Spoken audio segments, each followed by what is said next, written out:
we gave an ultimatum of 31st January, which elapsed on on Wednesday.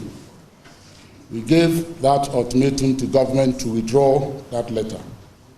As we speak today is 2nd, we have not seen any letter withdrawing that directive. In between the time we issued this statement and now, ECG itself has come out to say that they are not ready to even implement this kind of VAT. But that's not our matter. It's between them and their government. This afternoon we met to, in that statement, we said if by 31st, government had not withdrawn this directive to ECG and NEDCO, we will meet here and we will advise ourselves. So this afternoon, we have met here and we have advised ourselves. It is that advice that we are going to communicate to the press. Our advice is very simple. We have advised ourselves that this government is taking Ghanaians for granted. And so we are going to lead a very massive demonstration in all the regional capitals, the 16 regional capitals of Ghana, on the 13th of February. That will be Tuesday. That is this Tuesday's week. We have taken this decision firmly, and we have appointed a committee to plan it.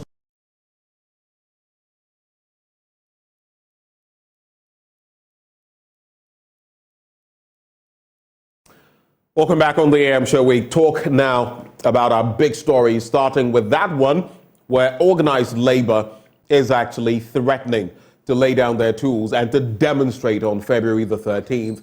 There is no confirmation yet about that. Well, we've heard from the grapevine where supposedly cabinet has met and decided they wouldn't go along with the VAT on electricity, 15%. But the matter is that what will stand? And beyond that, we want to find out if they take this off, what will be the replacement, right? Where will it go? Definitely, government will seek some money. But where will they get the money from? Well, joining the conversation this morning, we have Samson Asaki Awengobit. He is the Executive Secretary, Importers and Exporters Association of Ghana. We also have in there joining us the GUTA president, Dr. Joseph Obing. Both of them join us for a conversation. Let me start with Samson Asaki Awengobit. Mr. Awengobit, a very good morning to you, sir. Good morning to you, and good morning to your viewers, and happy New Year. I think for the year 2024, this is the first time we are engaging ourselves on the platform. Well, thank you very much, and a happy New Year to you too. Let me just quickly find out, from the standpoint of you, the Executive Secretary, Importers and Exporters Association of Ghana, how do you find all of this latest development about 15% VAT on electricity? I've heard some of you talk about the eco levy, that tax, among other things. Give me a background to what the position of your group is on that matter. I think the government is not in touch on the ground with the Ghanaian people, because the government of Ghana has, the ruling government has a social contract with the people of Ghana. And if the government promises us in 2016 that they were going to be a government friendly and we are going to be a listening government, then at the end of the day, 7 years down the lane, you are introducing policies. Even in an electionary year, you are introducing policies. It is nobody who's cursing the government, but the government itself doesn't think well. And perhaps, as I said elsewhere, that it looks like the government, this current government, has eluded all the lucrative ideas that they think they had, and they were well prepared to serve this nation. You have introduced border tax, you have introduced pollution tax, then you come back to say you're introducing emission tax, you're coming back to introduce VAT on electricity. Remember that the government has forgotten that anything that will have to go to any of the utilities tariff, anything in terms of tariff, or taxes on, you have to go through the PURC. As you speak, all of us collectively, the PURC has remained removed, as if they have no any role in playing. Remember, that is their core mandate legally. Before you even add a peso in of the utility tariff, Right. PURC should be communicated. And so, of course, I think another person said that the organized labor has really pampered the government, like we, the Traders Association, to have pampered the government. So anything that the government think overnight, anything that the finance minister or anybody whisper into the ears of the finance minister, then they bring it as a tax, and we sit aloof, we remain quiet, we do not demonstrate to show the government that no, we don't think we are treating the ordinary Ghanaians well. For the past 7 years, what has been accumulatively, what has been the percentage increment in worker salary? Nothing. I remember the last time there was a cola taxes that the government introduced to workers. The government said, I've increased you a percentage. Then the following day, before they implement, they say, I will withdraw your cola. That it means you haven't done anything to the worker, the Ghanaian worker. And so the Ghanaian worker has been suffering for the past 7 years because if I say they are suffering, they say, I don't know, you take your salary, you go to the market to buy goods. And when anything that affects the traders, sometimes you see organized labor, TUC, ICU, and the Federation of Labor, the system where when we are talking about taxes on the business community, they don't foresee it that these taxes that the business community are raising, if the government succeeded implementing it at the port, at the border level, and the factory, then your members who will draw their monthly salary, which for the past 6 years, we don't see any significant percentage increment of salaries, they will use their scanty money to go to the market and buy and package goods or services. And so if you're having fought hard, if any time, good time, import and export association, food and beverages, AGI, Chamber of Commerce, we are raising issues that there is a cost all on the manufacturing side, all on the business community. And because of that, if government doesn't take care, Ghanaians will suffer. Then we expect TUC, we expect ICU to de-escalate the issue, the conversation, to say yes, because for a number of years now you've been in government, you haven't given any significant increment of salary. Remember, the latter part of 2023, if not for, and I'm sure I'm happy that my very good senior comrade, Dr. Ode, is on the other side, they will tell you that sales was deep in from January, month by month, over 40% loss of revenue. It was just the latter part of December, the 3 weeks or the 2 weeks to December to January. That was where we saw a little bit up in market search, and I'm sure we saw a little bit traffic in towns, in shopping malls. That was the only thing. After January, as you sit down, businesses sales has dropped again because people have spent their scanty surplus income that they had.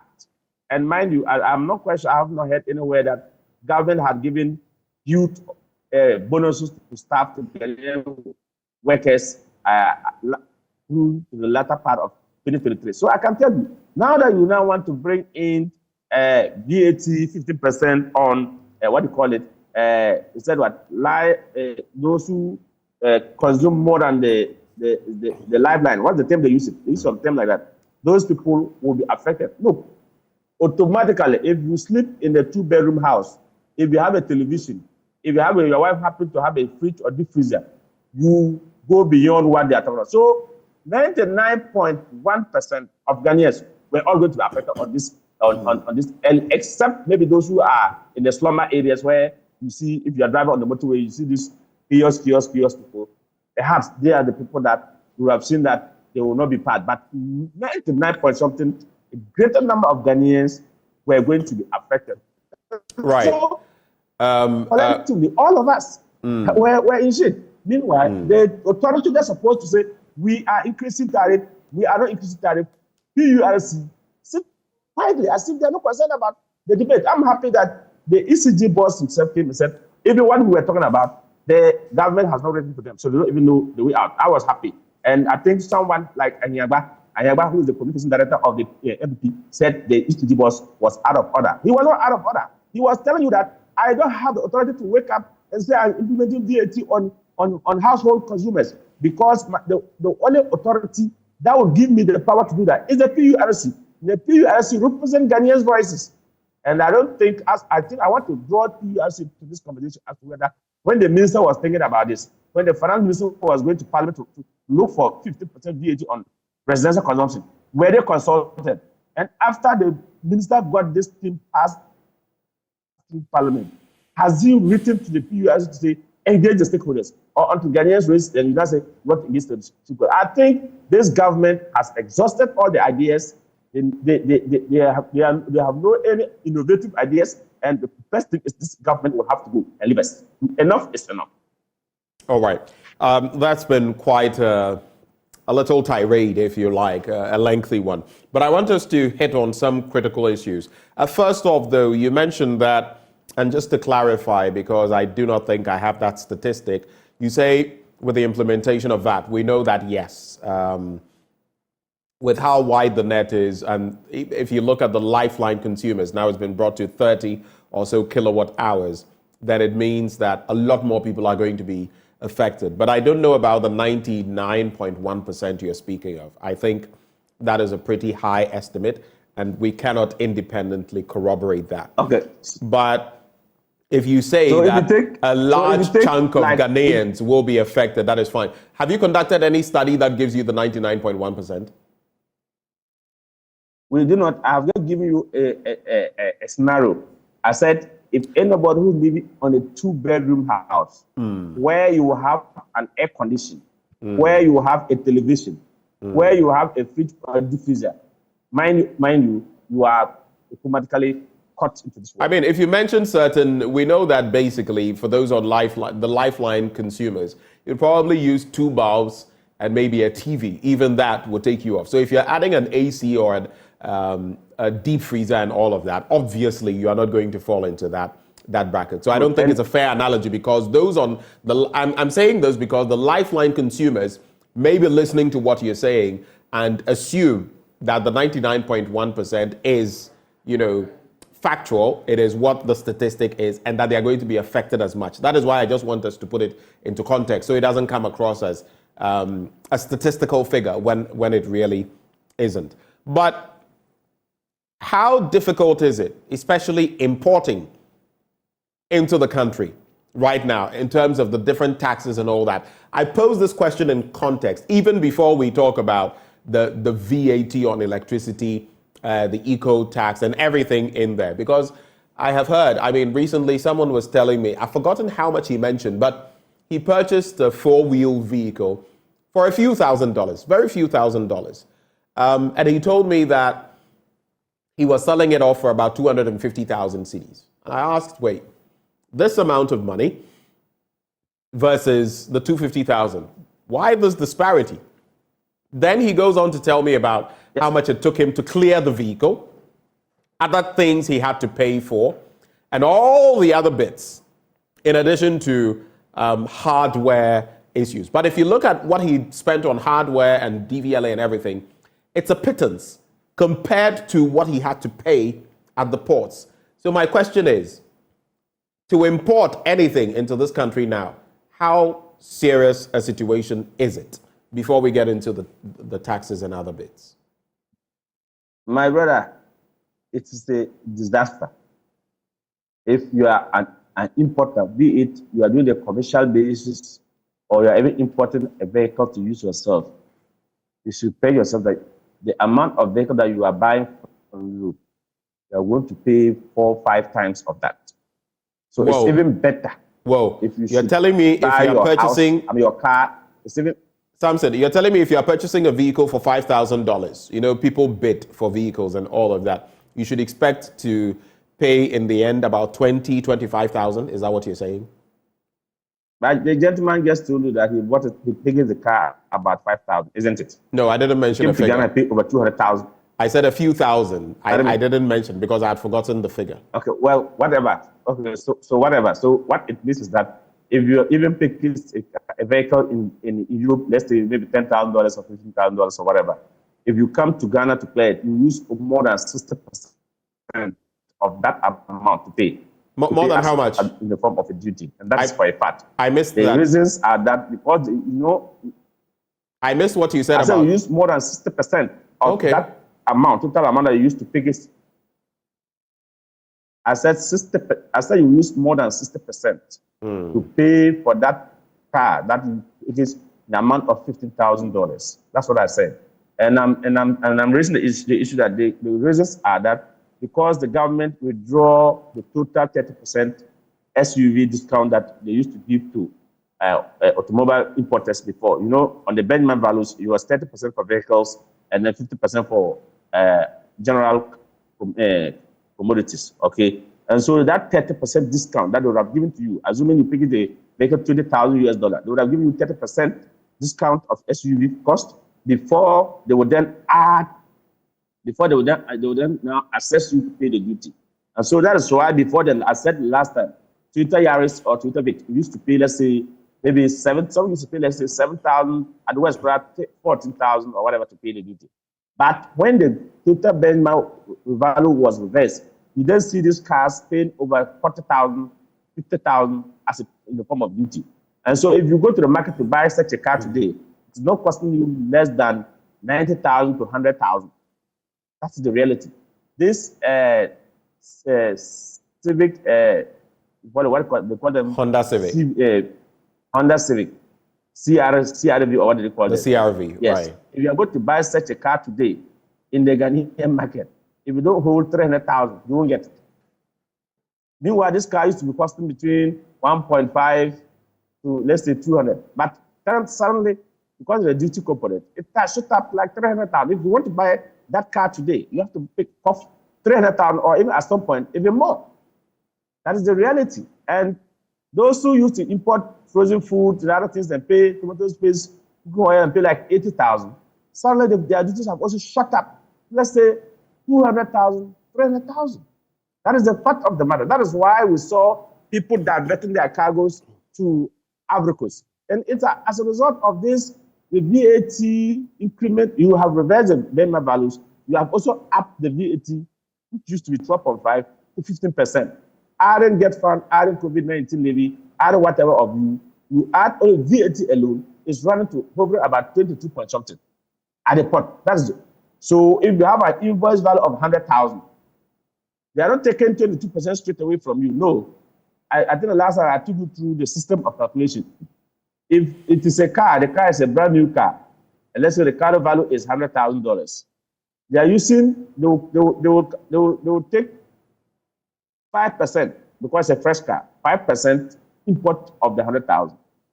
Then they'll add it back to the 100,000. Maybe it could be 120,000, 150,000. Because if the 5% should be given that figure. Then they will now take you 50%, or even before the 50%, they will have taken you get fund 2.5, added back. They will tell you health insurance 2.5, added back. The COVID levy that will fund that is supposed to go off the books, that they didn't take it off. They will take the COVID levy as well, added back. Then they will now calculate the 50% currently. It used to be 12.5, now 5%, added back. And if you are an importer who hasn't registered with GRA, then they will come and take another 2.5% upfront VAT. You remember that tax that was what? That's a part of last year. Right. Our second quarter of last year, so that the government introduced the upfront tax. These are taxes that the government have really introduced. And get fund before this government came into existence in 2017. If you used to bring cargo to Ghana port, if you were paying VAT, the VAT, the get fund, and the health insurance were all one component. So if I have a cargo that is costing me, if I have a cargo that is costing me 100,000, and it used to be 17% or 75%, you take it over the 100,000 straight away. But these people decouple it. They went to Parliament and decouple their fund to be on its own. Decouple health insurance to be on its own. So in calculating the stamp that they used to calculate the duty, increases the cost of doing your businesses in the port. And that's why everybody's crying. Everybody completely is crying. Even including Kennedy in Japan, Mr. Sodan. They are all crying because they can't. Dr. Obe will come on air very soon. He will tell you what used to be his invoice and what is his invoice for now. It is something that is not a non-starter because the government really told us that deceivers. The government was a deceived government. Because the government promised business community that I was going to be a business friendly. I'm not quite sure today If His Excellency, my senior brother, Dr. Bamaya, will go to the market today to talk to business community about what he will do in terms of taxes for the business community, they will listen. Because everyone thinks that we have been deceived. 2 times, we thought only the first year. But the second time, even when to election, you still want to push tax on our truth, emission tax. You still want to push emission tax after taking pollution. You still want to push VAT on our truth on election year. I do not know where these ideas suddenly are coming from. This is why the business have lost part to the government. We strongly believe that this is not the way to go. This is not just the way. We'll get into... If you compare Ghanaian business with somebody doing business in Africa, if you compare Ghanaian business with someone doing business in Nigeria today, they are far better. And I'm not even going to talk of Togo. For someone to come and say Togo is even a free port. But that is the reality on the ground. Yes, and of course, I've been in Togo a few times over these last few years. Even in the thick of things, they were subsidizing fuel and all that. The cost of living in Togo is nothing compared to the cost of living in Ghana. But so you make mention of this plethora of taxes and everything in between. How do you feel, though? I just have a question. The computation of 5% on the original sum before some other taxes are slapped on. Some have always said that it is double taxation. Are you of that same opinion? You remember you started talking about the 5% that is compounded on the 100% before the others are calculated. How do you feel about that? And do you feel that that system of taxation ought to be changed? Hello, Samson. Yes. So if yes, I'm here. Can you hear me? I can hear you now. Go ahead. Can you hear me? I can hear you, Samson. Go ahead. Good. So even if I had picked what do you call it, the tax bill, we would have even seen where government is even collecting net interest on VAT. After taking your health insurance tax or get fund 2.5 get fund tax on the tax bill at the port, there's a portion where they will say net interest on VAT, net interest of get fund, net interest of health insurance. After the 2.5, they are charging net interest. These are all tax components. And that is why we say we now pay the 22 tax bill. If you pay the current tax bill now, the taxes that we have 1, 2, 3, 4, up to 22. That's what. So sometimes you ask yourself that, but you've taken me VAT. Then you come to say VAT, net interest of VAT. What does that mean? So quite clearly, the PwC, PricewaterhouseCoopers, the Deloitte and Touche, and IPMC or whatever, all these tax institutions, I strongly believe that one of these days, bring Asake, bring Dr. Obe, let us find out from them. If they have, some of them have probably cleared out 1 or 2 items from the port, and they have seen the BOL, the tax bill, and they have looked at it. What is their professional advice? Okay. Is this not double taxation? Well, so that's really, the reality is there. Let me bring in Dr. Joseph Obeng. We do know that in recent times, you mentioned, I think you meant KPMG when you said IPMC, KPMG. But in recent times, PricewaterhouseCoopers has spoken about the effect of taxation, that a lot of businesses are actually going out and now producing outside and exporting the products that they were producing here from those countries into Ghana. The PricewaterhouseCoopers in its Africa report came out with that. Hold your horses. And that is not. And yes, and that is as a result of the. If you go to AGI side, they also have a challenge on the cost of utility tariff that is affected, and that is why I am so saddened that going out of the data, we need to see Nestle Ghana, we need to see Unilever and other producing Pepsi and others are decided rather to bring Pepsi in Nigeria, Unilever Nigeria to Ghana. When they have the lines here, when they're supposed to produce it here. So that is, they are also closing down production lines and then bringing finished product to show up what the, so what it means is that the point is made. Even after total reversal of Benga values, Ghanaian manufacturers could not produce up to optimum or maximum because they still are walloping with the cost of doing business as a result of utility tariff killing industries in this country. All right. Thank you very much for making that point. Mr. Asake, we're going to have to make the submissions bite-sized so we can cover enough ground. Let me go to Dr. Joseph Obeng. Dr. Obeng, thank you very much for joining the conversation. GUTA, the Ghana Union of Traders Association, how are you faring in terms of what you do, trading? Yeah, we've been talking about cost of doing business, and it is actually not helping us in terms of payment of duty, in terms of payment of taxes, especially the challenges that we have with the VAT structure is not helping the cost of trading at all. And so then if you think about inflation, it has eaten up the purchasing power of the consuming public. And so it also affects the rate of turnover that we used to enjoy. And so this is the state of doing business now. Now, the indicators are getting right, and we expect that we do things that will help us sustain the gains that we are having. And unfortunately, the government keep piling the taxes that will come and then halt this the gains that we are having. And that's why we are talking against the new taxes, because at least we're able to achieve exceedingly our revenue targets.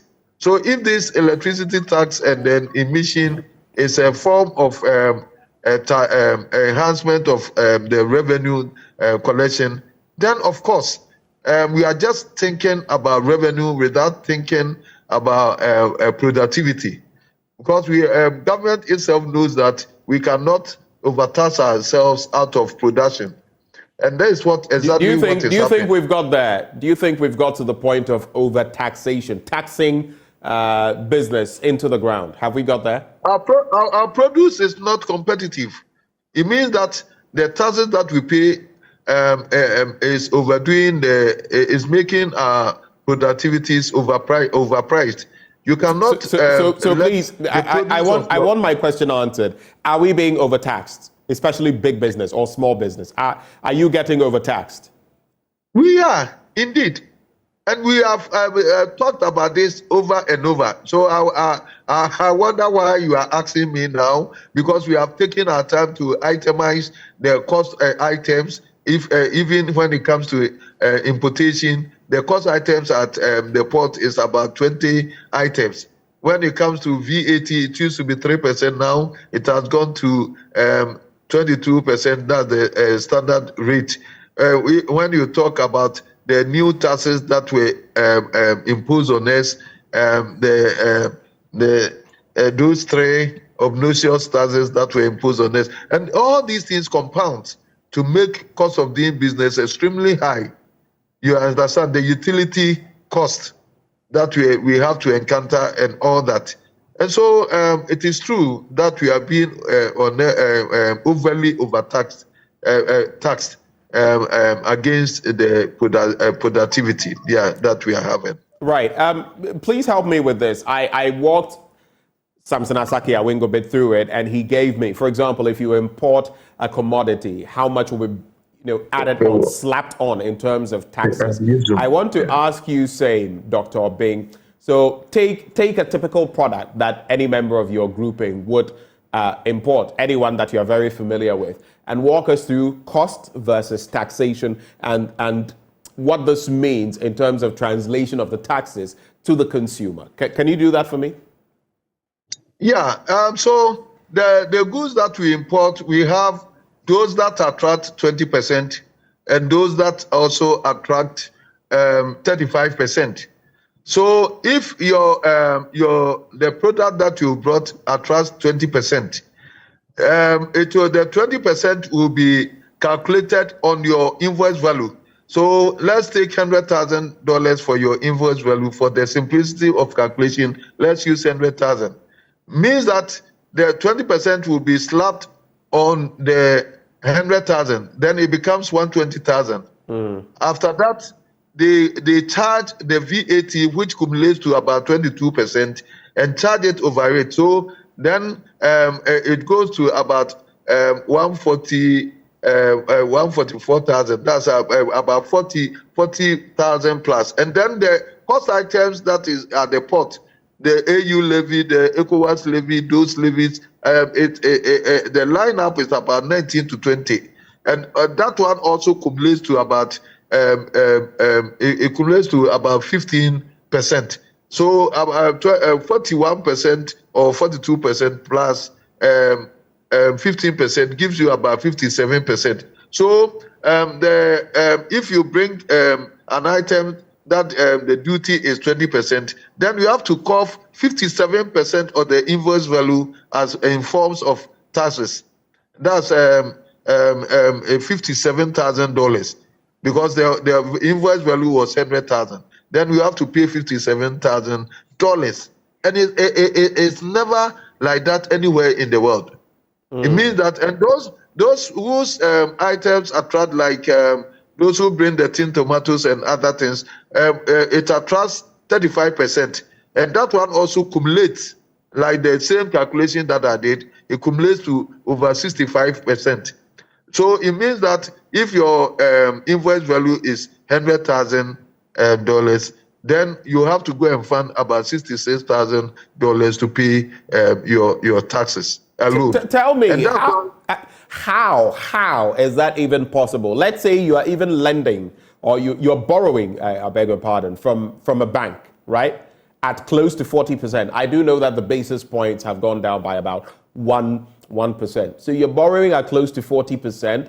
Then you come and do business and you're paying taxes of over, well, the component of what you're purchasing, over 60%. How are you still in business? Yeah. It's... Hello, Dr. Obeng.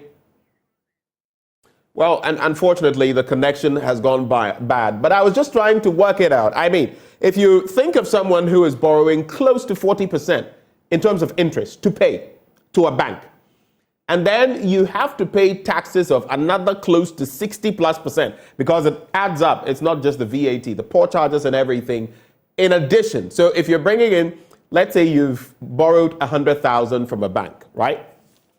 100,000 cedis. If you're paying at 40% interest, that's already close to 140,000, right? Or could be more, depending on how the calculations are done, compounded. And then you have to foot an extra bill of about 60,000. Let's not even use 65,000. On the 100,000, what it means is you are looking at about paying back about 200,000, or you need 200,000 in essence to sort of defray your loan and then take care of imports. So how much will you add to your product in terms of price to be able to break even or make a slight profit? That's the way we should be looking at this. I don't know. Dr. Obeng, can you hear me now?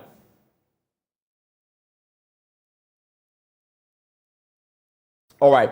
We'll move away briefly, go into the thick of things at Opera Square in Accra. Sweetie Abochi, my colleague, my co-host, is on hand, and she'll be engaging a few people there in terms of what exactly they're feeling and what their thinking is on this matter we're discussing. Sweetie, what have you gathered so far? What can you share with us?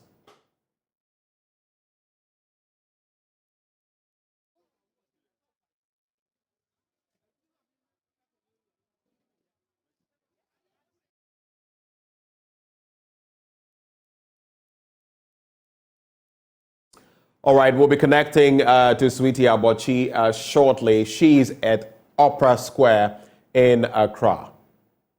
And our mission here this morning is simply to understand how citizens feel about government taxing electricity consumption. Now, although they said they're reassessing and removing it, it's not yet official. And we are here with a citizen's microphone to understand.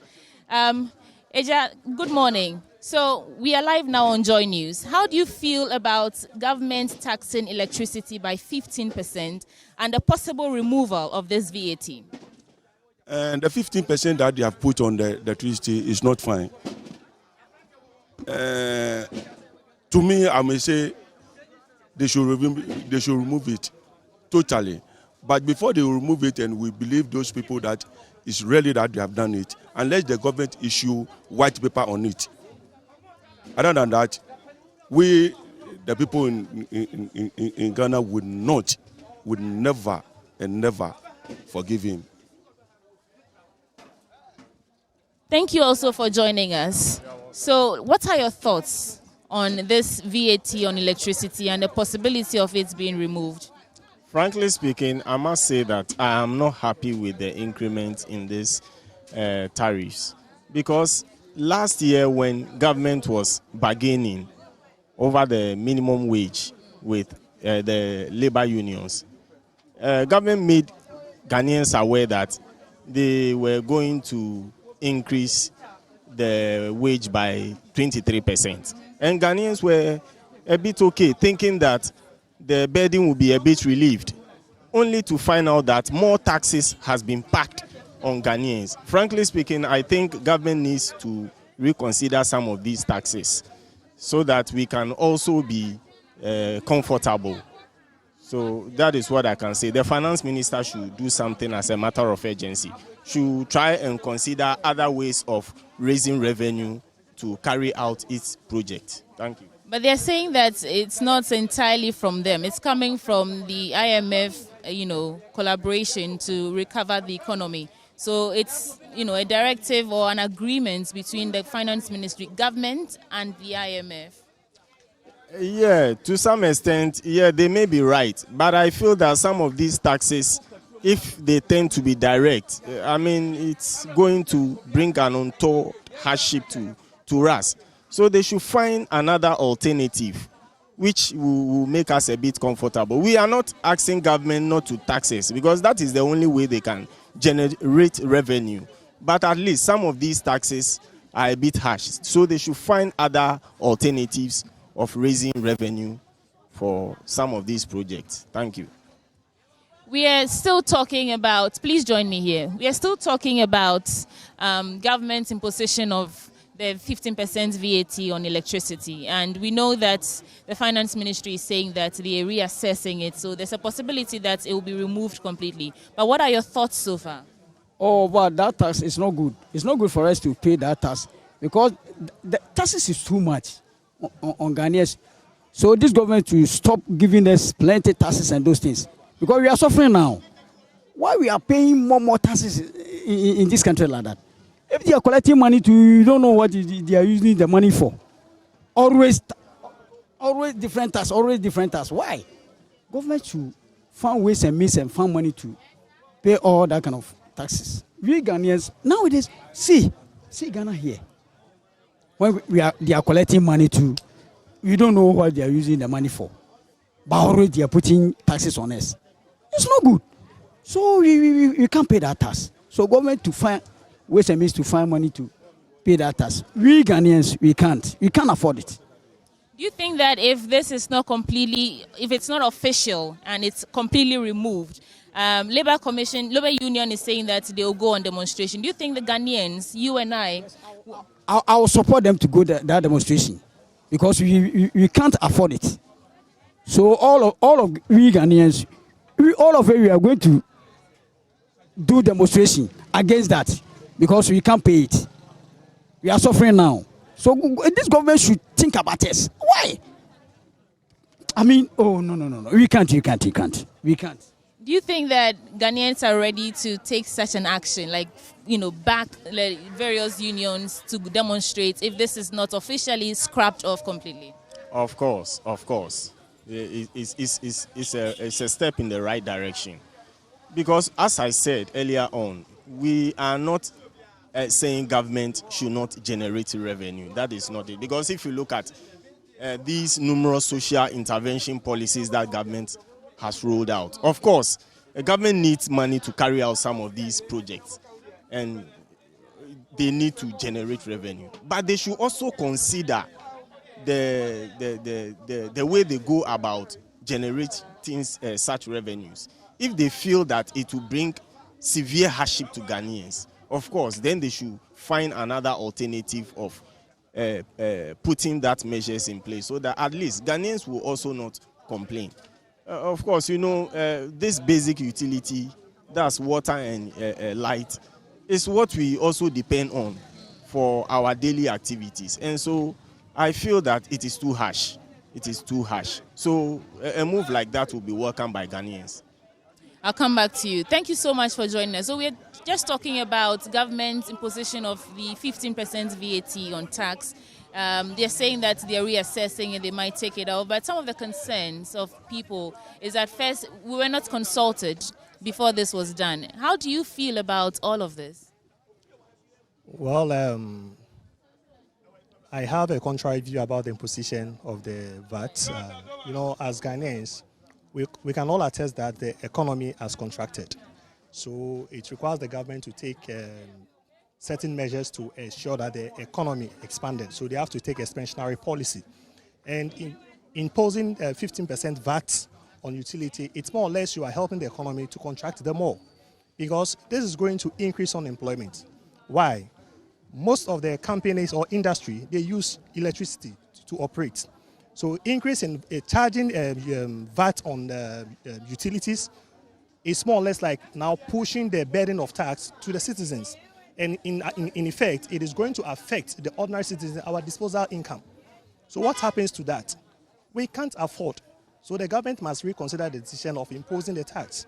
There are a whole lot of social intervention programs. For me, I think they are needless. For example, the issue of the free SHS, some may think that it is okay, but we have a lot of graduates who are unemployed. So our problem as Ghanaians is not education, it is job. So why didn't government use that amount of money rather to focus on the one district, one factory? You and I, most parents couldn't pay their school fee because there's no job. But if this one district, one factory has been implemented fully, that unemployed parent can get job to do. So that is my humble opinion. I'm a university student. I did accounting first class. I'm not working. And this is what I'm doing for a living. First class student. This is what I'm doing for a living. I have to check blood pressure and sugar level for a fee. This is what I'm doing for a living. I am a first class student in accounting, Methodist University, with a FGP of 3.72, which is very high.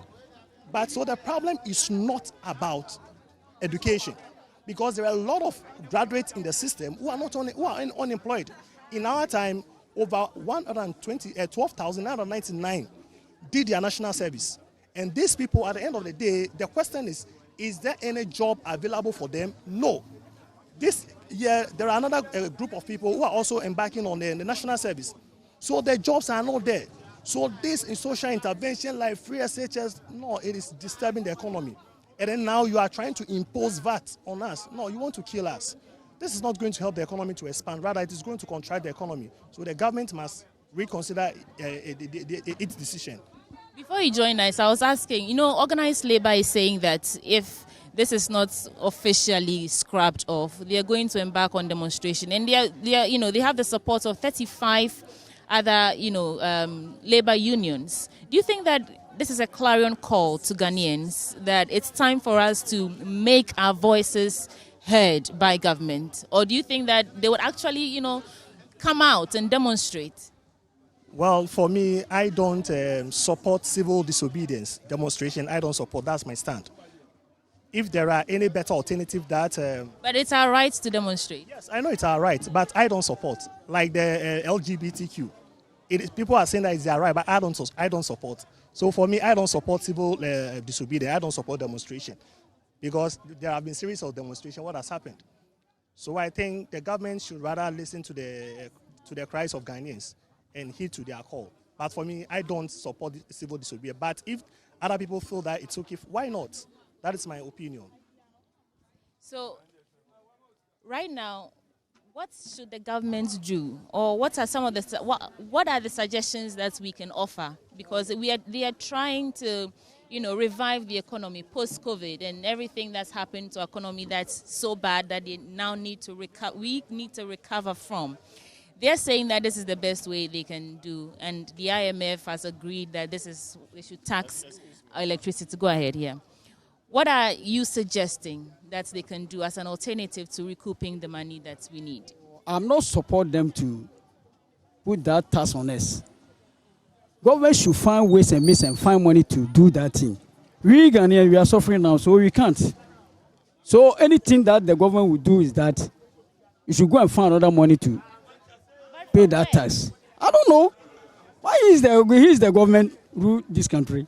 So, but they can go, IMF and go borrow money from there to do whatever they want to do. So we Ghanaians, we are suffering now, so we can't support them to put that tax on us. So that one a place, we can't. So government should do something about that. You know that it is sort of out of the hands of government now because it's not entirely, their directive that, they should tax electricity. It's in collaboration with the IMF for the post-COVID recovery program. What are your thoughts on that? Because it is not government's doing. Although they could have proposed, it was a negotiation. They could have proposed other means or ways of collecting this money, but now it is sort of out of their hands. What do you think about that? Well, the government should consider living within its budget. What happens to the size of government?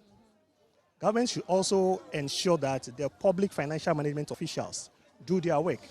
Let me give you a case of the Office of the Special Prosecutor, who forms part of the public financial management officials. In the case of Cecilia Adapa, look at this huge amount of money that a minister, a public servant, whose salary cannot amount to. And if I, seated here right now, to have such a money, then it means that I can be living for 100 years, even if I'm spending 1,000 cedis, I can be living for 100 years without working. So for the government to ensure to mobilize or generate more revenue, taxing the citizens, but not focusing on minimizing the size of your government will not work. And then there are a lot of leakages in the system. So the government must ensure that the financial management system works perfectly. But in the case, the government doesn't allow the public financial management officials to perform their functions. So corruption has become the order of the day. We can even predict if a court is sent to the if a case is sent to the court, we can predict the outcome, and the judiciary don't disappoint. So please, and if the government really wants to do something better, it shouldn't burden the citizen, but rather they should rather look at their expenditure. They are spending recklessly. They should look at that one, and that is going to help. Look at how you have ballooned the national debt. It also comes with finance costs, and this will go against the economy. So we are expecting to charge me to pay for such for the ordinary citizen to pay for such a finance cost. Meanwhile, there is something better that you can do. The office of the presidency. Look at the amount of money that is allocated to them. No, this is wickedness. The government, the president, is not thinking about the ordinary Ghanaians, and he has agenda. He has agenda. That's what I will say. He has an agenda. So they have to consider the VAT and exactly. I don't know. Yeah, you should remove it immediately. It's not good at all. Where? How many months remain for MPP before you leave the power? Before you build this task for her again? No. It can't be possible for Ghanaians. The wicked Ghanaians too much. Look at our currency now. If you take 10 cedis, 1 KK, if you fly fish sell 5 cedis, you don't get 5 cedis. Where?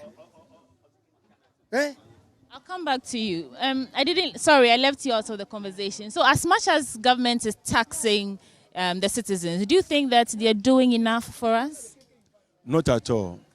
The taxation is too much.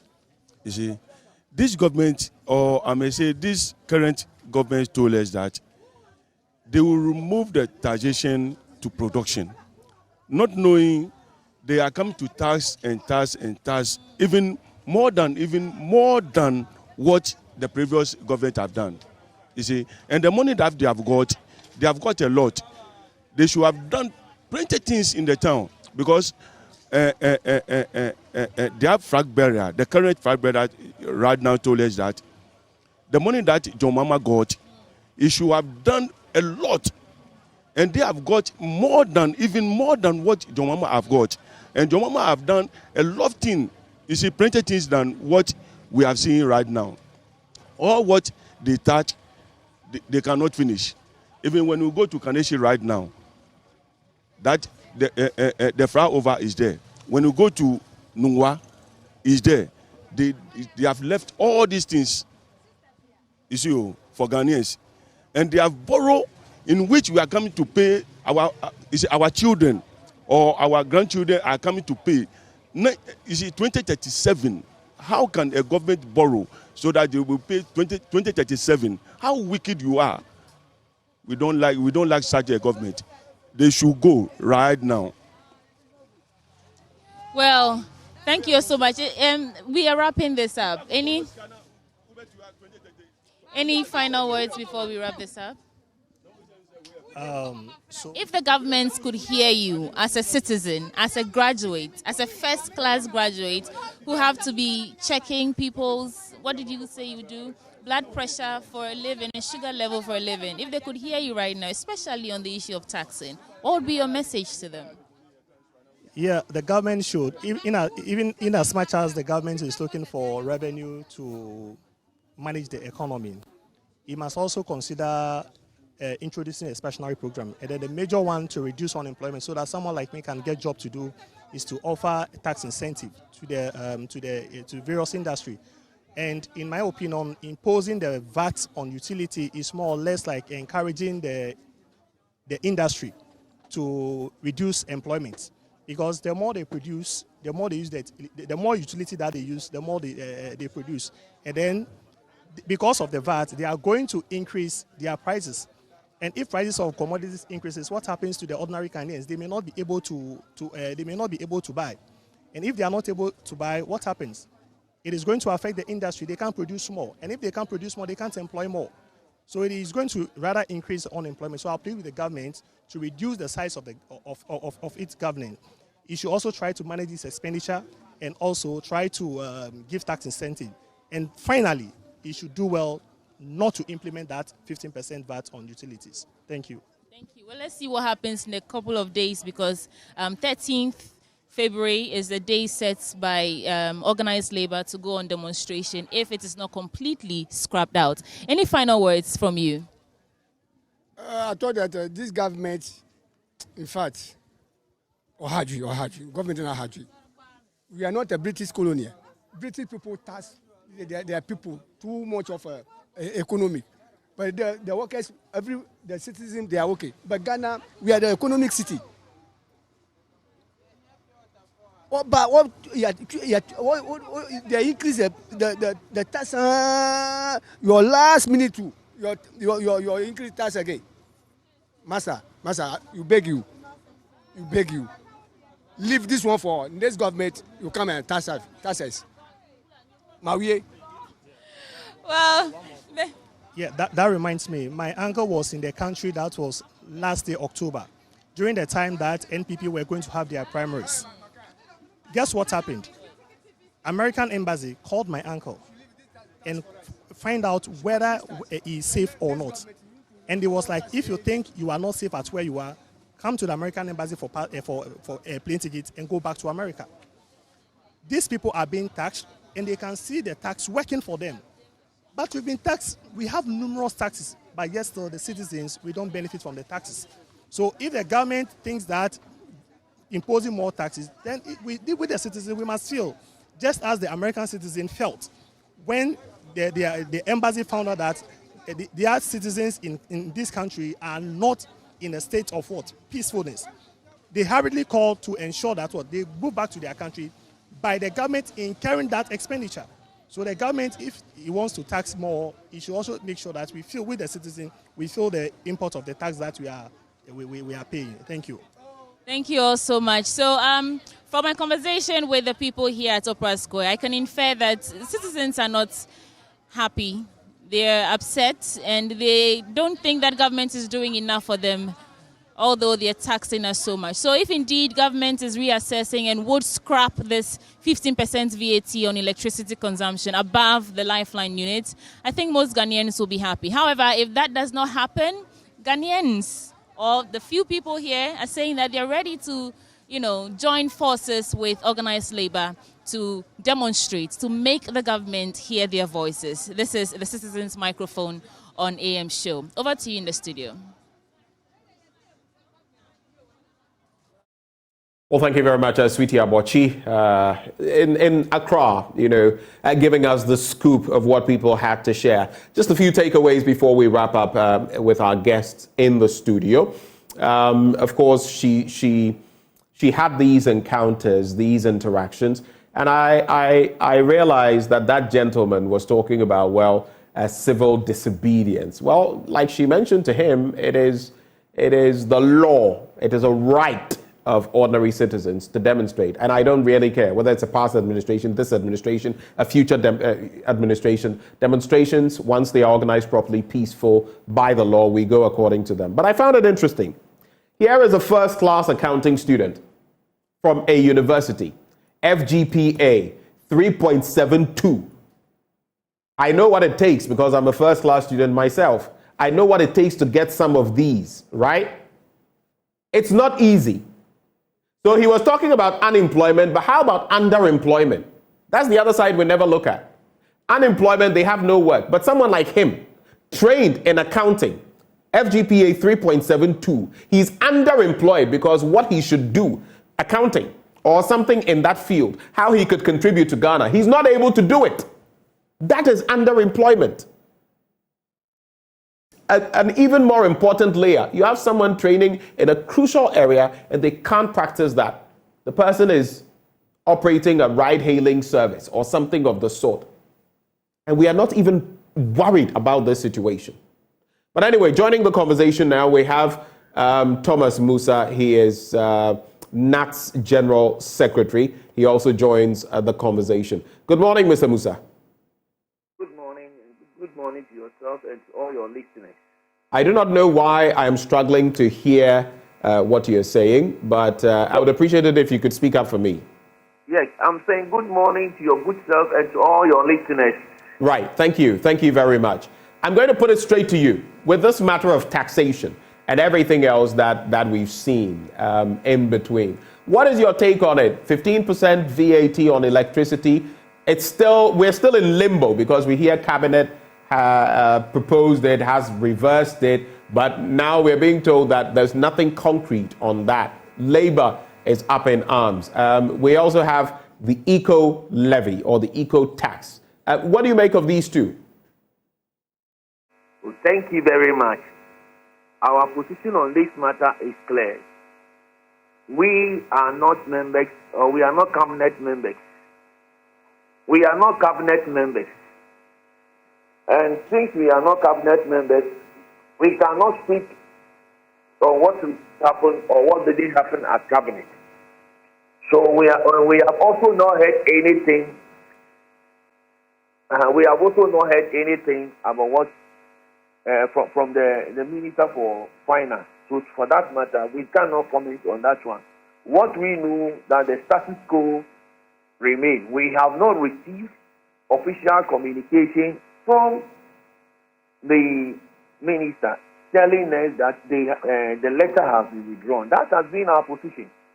So all the arrangements we put in place all the arrangements still stand.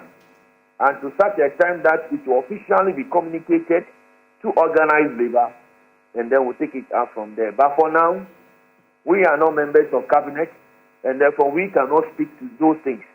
Neither can we confirm anything. Where the communication came from, we are expecting that same will come to us, telling us that it has been withdrawn, and then we take it out from there. And I totally understand you. I was just situating the conversation because from the grapevine, as even reported by some other media house, cabinet has met and all of that, but we cannot independently confirm that. So that means from where you sit as General Secretary of NAT, you are looking forward to February the 13th when that demonstration happens, and you and your membership will participate. Yes. This particular week and today, the police will be served. And the whole of this week, all workers in Ghana, both formal and informal, including yourself and your entire production team, you must all be in red. Because whatever happens, you also benefit from. So everybody, formal and informal, we will all be in red this particular week. Today, the police will officially be communicated to, and when that is done, then all things being equal, next week, as scheduled, we get it done. Until we hear officially from the ministry, all the arrangements we have made to stand as it is. I know that the Industrial and Commercial Workers Union, and I'm spreading the conversation, has described government's decision to engage organized labor on the VAT bit as too late. Let's take a step back. How do you feel about some of these proposals and the engagements that go into them? I mean, labor was there. Were you engaged in any way before this came up? And how does that make you feel when these come to a head? Thank you very much. Organized labor was not engaged on this particular matter. And if you recall, when we're negotiating for the base pay, we indicated to government that we are partners, and not only partners, but we are key stakeholders regarding the social partnership of the development of this particular country. And for that matter, at any point in time that they were in difficulty, they should all let us engage so that we can judge on the negotiation table. Then, aside that particular one, during the domestic debt exchange program, the same thing happened. We told them that, look, don't take unilateral decisions when there are such things. Come to the table, and then let us all judge. That one, the same thing happened. We have to take a stand, and then they finally came back to the table. This particular one also, the same thing. And it is not something that we close our doors to government. We've not done that. If we have not closed our doors to government, regarding the social partnership, you must always come to the table for discussion. You see, but if you take a decision and you will now come back to the table, it's unfair labor practice. You are not engaging in good faith. That is bad faith. And once you engage in bad faith, then you cannot come to the table with predetermined issues.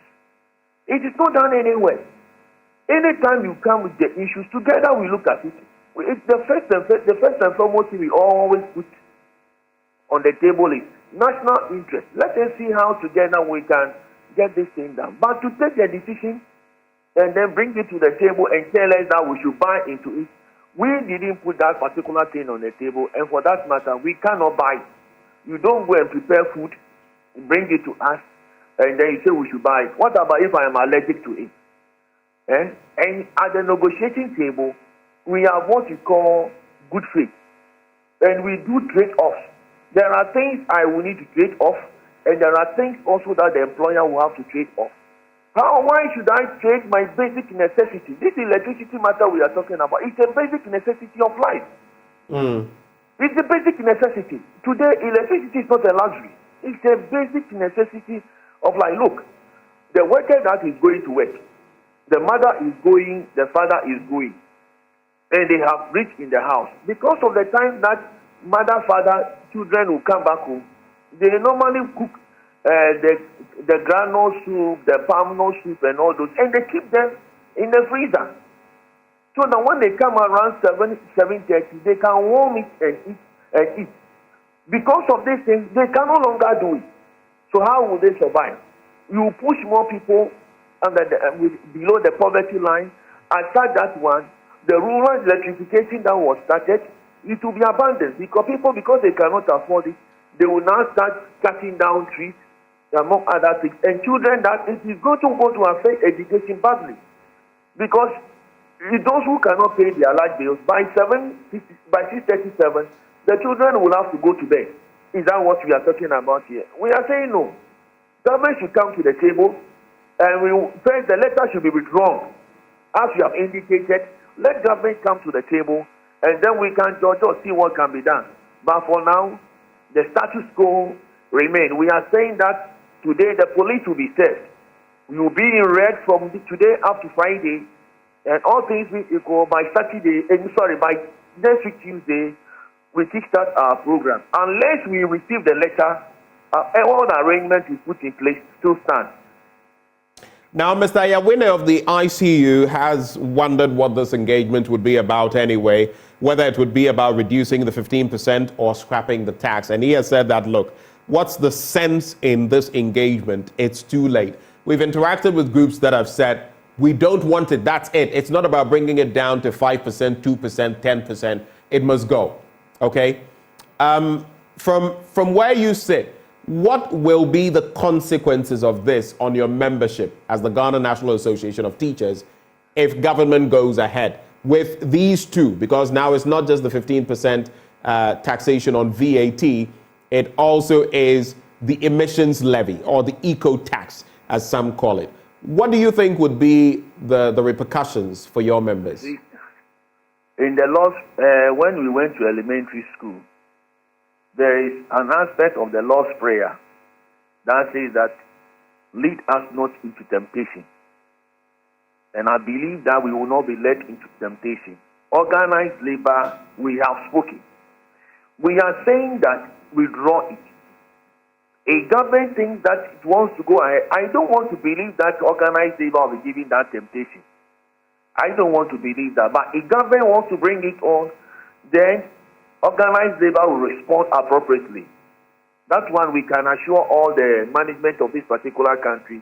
This time around, the roadmap, like I've indicated to you, stand. And we will go by it strictly. And everybody, formal and informal workers, have to comply with it. And I'm indicating to you, I don't want to believe that we will be led to that particular temptation. And I don't want to also believe that government will be insisting that if government wants to insist, then means that there is no more social dialogue. And then what government is expecting, organized labor will also proceed with their plan, and let's see what happens. Hold for me, Mr. Musa. There's a crucial question I want to run by you before you go, so please don't take leave of me. Let me come to Samson Awingobit on this matter as well. Looking at where we've got to, I have an interesting outlook on this, though, because guess what? If government, and mind you, it's not the IMF compelling government to implement this. It is one of the proposals from our government to them on how we are going to meet revenue shortfalls. So I've heard people say, is the IMF foisting it? Yes, there must be a mechanism, but the IMF is not necessarily saying, use this method. Okay? If they don't do it this way, government will find another way of getting the money. I hope you're aware of that. If they don't use the 15% VAT, it is clear that they will find other means of doing it. So in the end, it's still going to be the same scenario, isn't it? Yes, so try or what do you think? How are they going to find any means of getting it? And I'll put that question back to you. How are they going to meet the revenue shortfall? How are they going to meet the revenue shortfall? Okay, so we saw, I guess, to borrow somebody where I think senior comrade Franklin Kujo made some statistics. He's saying that government, why don't you cut down some of the wastes? Okay, if government think that there is shortfall, government in 2017 had a presidential staff of 953. After election 2020 up to date, government has increased 953 to 3,681. These 3,681, everybody's riding V8. Everybody's taking fuel. Everybody's drawing salary. Government budget itself, they should cut it down. Government should be able to cut it down. Government cannot think that things are not well when you are living flamboyant life and think that the ordinary citizens should suffer the consequences for you, just for a few ones in government to be enjoying. Everybody is driving V8. The government said there was going to be a policy for all government appointees to pack down V8 and use saloon cars. My brother, you are in Accra, I'm in Tema. Go to ministries this morning, send your reporters. All the government appointees, everybody is moving with V8. Yes, within the residence of airport, Roman Ridge, and others, cantonment. That is where most sensitive government appointees are living. They drive to the ministries. V8s are on. So why would government live this luxury life and think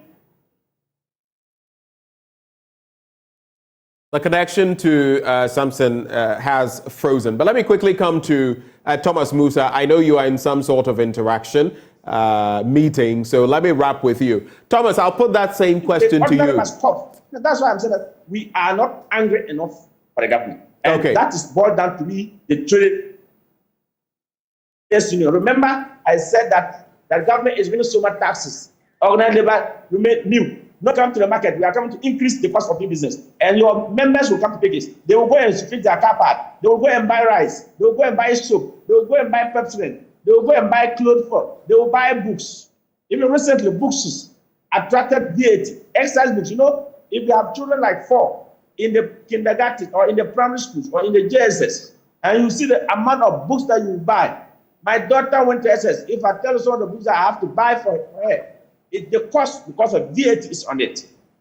We are not angry enough. Okay. We remain silent. All right. So the government fought it way. So I can tell you, importers and exporters will join organized labor in demonstrating. Let government knows that enough is enough. Okay. The government is not ready to cut down its own expenditure. I think that, and they are getting allowances upon allowances. Okay, Mr. Wingovit, hold for me. Let me go to Thomas Musa, who has to take leave of us, actually. Thomas Musa, what is your take on this? I mean, some have posited that if they don't find it from the left, they'll find it from the right. Whichever mechanisms they must use, they will go for the taxes. But I also wanted you to just take a look at this. UTAG is rebuking the UNIMAC Vice Chancellor over book and research allowances. He has said that he doesn't understand the purpose of book and research allowances, and UTAG has gone after him for that. I don't know whether you followed that story. What do you think about these 2 points before you take leave of us, Mr. Musa? Hello, Thomas Musa. Can you hear me? Hello. I can hear you now. Good.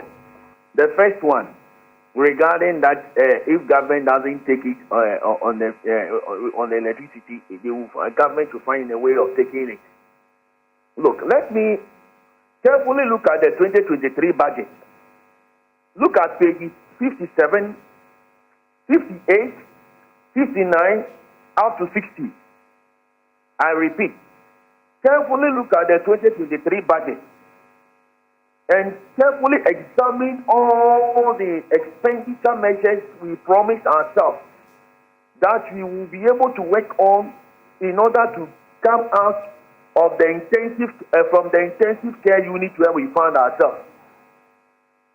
If you look at page 57, 58, 59, and 60, these 4 pages of the 2023 budget, we made a lot of promises there. One of them include of the review of government flagship programs. Have we done that one?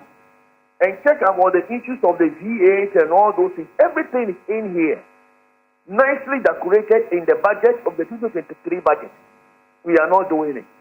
The question is, it is not about what we want to do, but it is about engaging and appreciating the challenge or the conditions that we have found ourselves in. Remember that we are currently at the intensive care unit for the 17th time. We are currently there, and we need to do something about it to come out of the situation we found ourselves in. We have all those things in the budget. What is preventing us from implementing them? Please, the solution is already in the budget, and I've indicated it to you. Let me come to the final one, which is the book and research allowance. Yeah. I think that whoever is saying that the book and research allowance is the UNIMAC former GIJ, the UNIMAC yes. Vice Chancellor. He is saying that. That is the beauty of democracy. He is entitled to his opinion. But government should ask, we should be able to ask ourselves, if we are taking this thing out, in all the developed countries where you go, we have what we call R&D, research and development.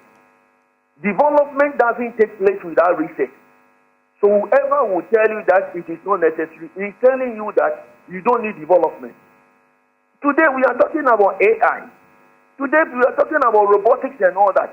How can these things happen without research? We are not even investing enough in research in this country. We are not. How can somebody who has reason through the academic calendar speak like this?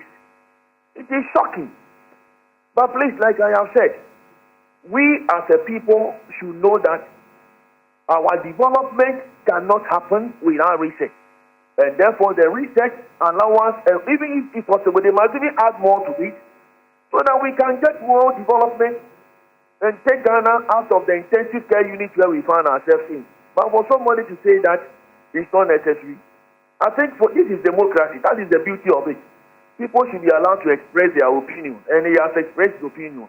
But for this particular matter, his opinion, I don't think that is something that should be considered.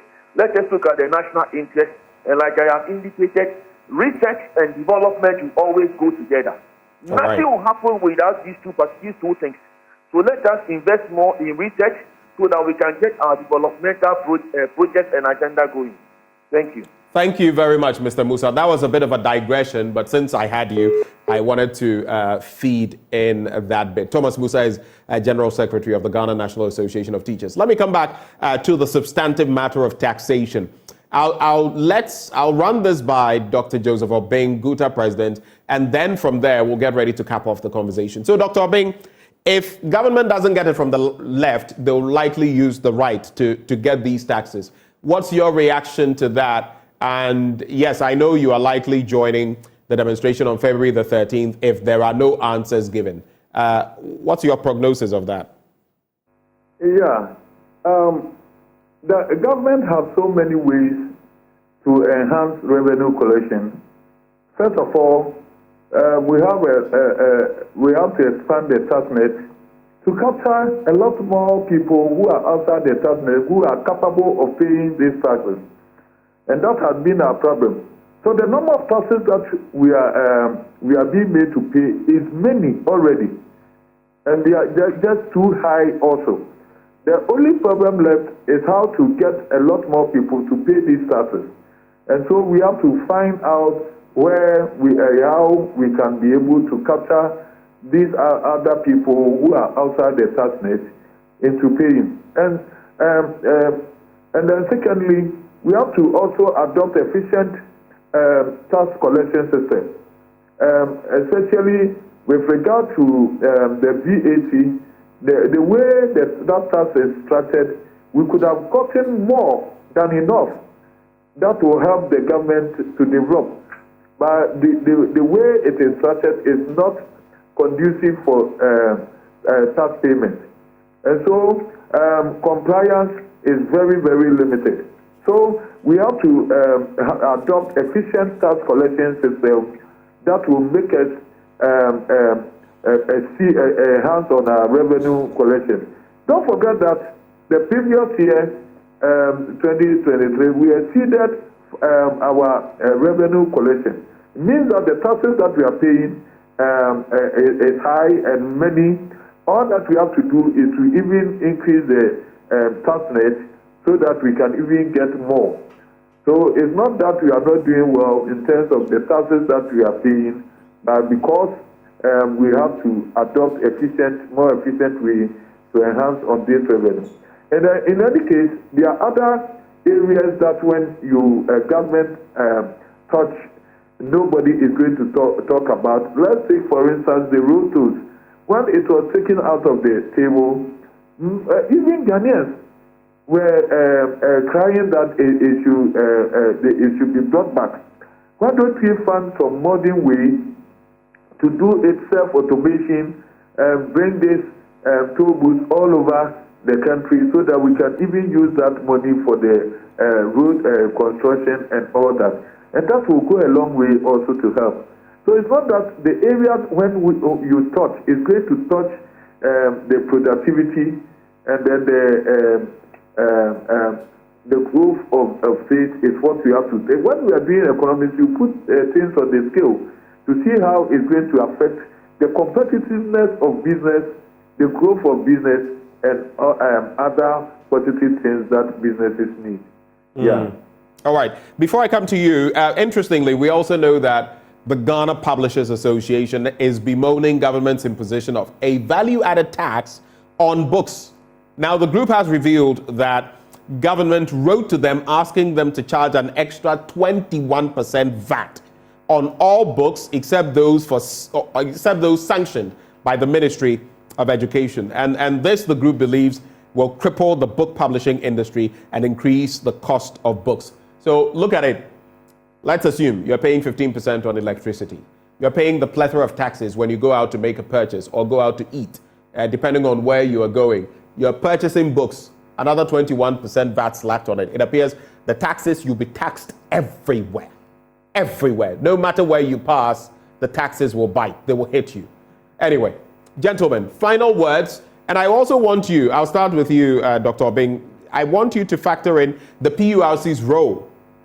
Samson Asaki Awingobit started talking about it. The PURC's role in the implementation of all of this, or the computation of all of this, how you feel about it. And then you can add your final words, Mr. Obeng. Dr. Obeng, I beg your pardon. That's why I'm still talking about the efficient tax collection systems, and if PURC is going to charge VAT, how are we going to go about it?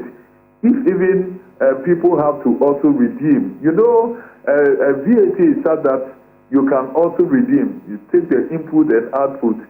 How is this all going to play if we do not have a very efficient system of doing that? It's going to bring chaos, confusion into the system. So even the tax collection system itself is going to be a problem, and that need to be looked at again. Thank you very much, Dr. Obeng, for your thoughts. Samson Asaki Awingobit, you have the final word on this. Hello, Samson. Well, what I can say is that you are asking that where would government get the... Yes, can you hear me? I can hear you now. Please go ahead. Yeah. I can hear you. Good. Go ahead. We were asking where would government get the needed money? Where would government get the needed money to do? If you pick since 2017 till date, there has been Auditors General accounts that the Public Accounts Committee in Parliament has been speaking to it. Government should go and retrieve all those monies. Since 2017 till date, there has been so many allegations of corruption upon corruptions, to the extent that even the special prosecutor said that having engaged with his colleagues from other countries like America and others, they have realized that there has been some kind of money laundering. Government should go and retrieve all those monies and bring it to fulfill the shortfall and allow us to sleep peacefully. If for nothing at all, this is an electionary year. That is why I said the government has exhausted its own knowledge and ideas, ways and means. And for that matter, the usefulness of this government has ended. So Ghanaians should be angry with this government. I strongly believe that if the government wants to get money from us, the government should do as the good thing. When Ghanaians are calling on, fire your finance minister, the president still wants to go home with his finance minister. When Ghanaians are calling on, there is so much pack of government appointees, your staffers, reduce them. The president turned his ears on us as if he hasn't heard what Ghanaians are talking about. We think that if government wants to find the other means to get this shortfall revenue, not the port.